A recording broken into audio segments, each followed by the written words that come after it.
Well, we actually bought specifically to renovate, and we actually have plans drawn up, and we're in the process of tweaking the plans when we got the letter from the council, which basically just stopped everything.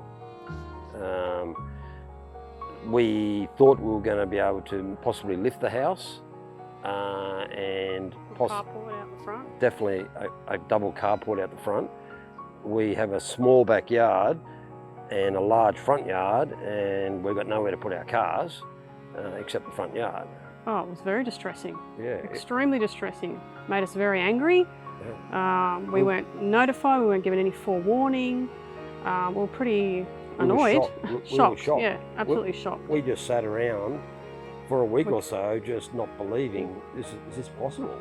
Pretty annoyed that a process like that can happen without consultation of the owner of a house or an estate as well. Like, there's 180 houses, not just ours. We just felt really lost, and because we were in the process of drawing up plans and making adjustments, we've just had to put everything on hold, and we don't know how long they're going to be on hold for.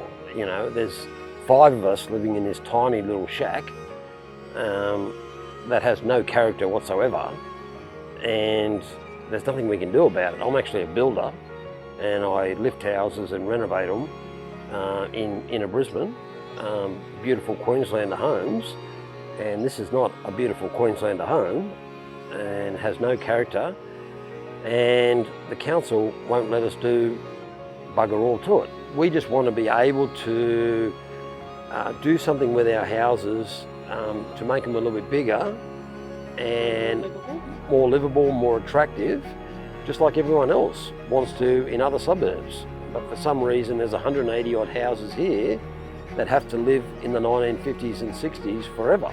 Come and speak to the people that own these houses, like come and get our opinion. Like, they're just making decisions without even talking to us. And in particular with our house, like some of the houses, they've got the room in the backyard to do something. We don't. So we are really, really restricted. So we'd like to know from the council what options we've got. And why can't we slide the house forward a bit? Like, what's the harm in that? You know, making houses look a bit nicer is better for the area. More families are going to want to live here. Yep. At the moment, nobody's going to want to live here. No one wants to buy them unless they're cheap. Nobody wants to buy a fibre or a shack that you can't do anything with. And I'm sure that the council one day will come to their senses. We just don't know how long it's going to be. Like, I can't imagine that these rules are going to be in place in 10 or 20 years from now. I just can't imagine it.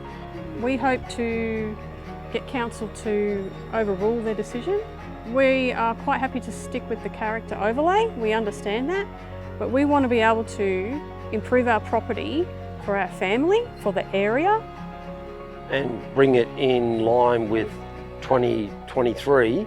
To the local politicians, I honestly don't believe that most of them actually know what they voted for. Apparently all 26 councillors in Brisbane all voted for it, but I reckon there'd be loads of councillors on the north side or whatever who probably have never been here, ever.